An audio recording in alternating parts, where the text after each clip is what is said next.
Aradıktan sonra 5 dakikaya kadar 10 dakikaya kadar gelin dediği zaman 10 dakika.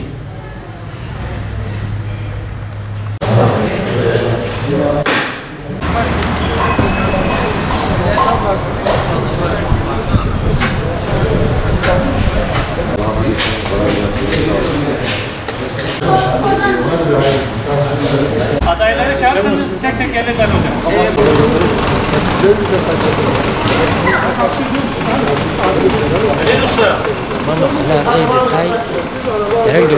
Rıfat Dilekçe Eğitimi Danışmanlık adı altında biz bazı ustalarımızın farklı gerekçe ve sebeplerden ötürü ustalık belgesini almamalarının öndeki sıkıntıya yardımcı olmaya çalıştık. Onları MYK Mesleki Yeterlilik Kurumu tarafından yetkilendirilmiş olan hedef belgelendirme ile beraber Midyat'ta ve bu arada Güneydoğu ve Doğu bölgesinde ilk kez yapılan otomekanik ve otoelektronik sınavını gerçekleştirmek için adayları burada sınava tabi tutuluyor hocalarımız tarafından. Tabii ki burada farklı sebep ve gerekçelerle bir şekilde bu işin erbabı olan, ustası olan ama belgesi olmadığı için bazı sıkıntıları yaşayan ustalarımıza yardımcı olmak istedik. Ve bunu da ilk kez biz Midyat'ta gerçekleştirmek nasip oldu. Onların bu ihtiyaçlarına hemhal olmak istedik. Bugün bunu gerçekleştirmek için de 6 adayımız teorik sınavdan geçtikten sonra bugün de performans sınavına sanayi sitesindeki işletmemizde uygulamalı olarak bu sınavda yeterli olup olmadığı kamera karşısında teyit edilecek.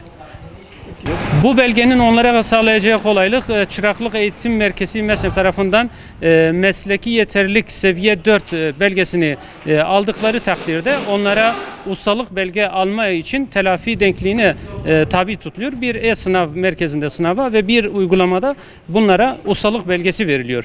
Bu sayede onların iş yerinin açabilmesi, ruhsatlarını alabilmesi için belediyeden koşullardan bir tanesini gerçekleştirmiş oluyorlar.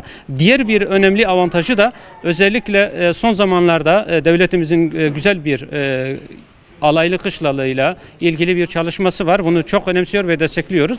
Biz de nacizane bir katkı sunmak istedik.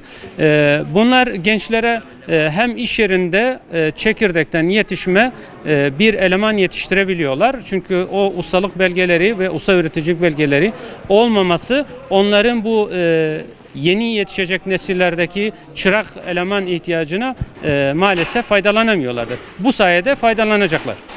Bu işin içerisinde şu anda aktif bir şekilde bu işi yapan ama belgesini herhangi bir sebepten ötürü alamayanlar MYK seviye 4 mekanik ve otoelektronik olarak biz bunu gerçekleştirdik. Gerçekten bu meslekte yeteneği var ve bu işi yapıyor ama bir şekilde bir farklı sebeplerden ötürü belgesini alamamıştır. Ve bununla ilgili böyle bir çalışma yapıldı uluslararası standartlarında.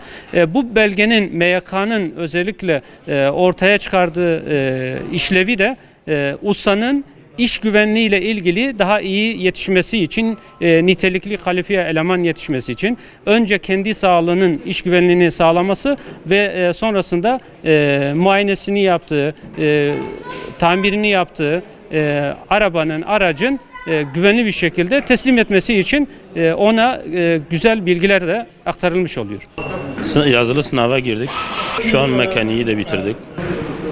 Bu sınav güzel bir şeydir. İnsanların ilerlemesi için, ileriki zamanlarda herkesin belge sahibi olması içindir.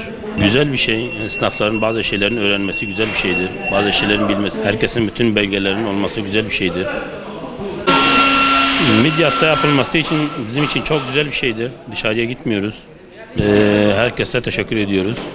Rahat rahat belgelerimizi alıp elemanlarımızı çalıştırabiliriz. İş yerlerimizin daha güvenliği için, tedbirler için, her şey için daha güzeldir bu. Bazı şeyleri öğrendik. Eldiven yapma, taklayı, ayakkabısı olsun, baretesi olsun, iş elbisesi olsun. Bu konuda biraz daha ilerledik. Biraz daha bazı şeyleri öğrendik. Bu şekil çok güzel yani.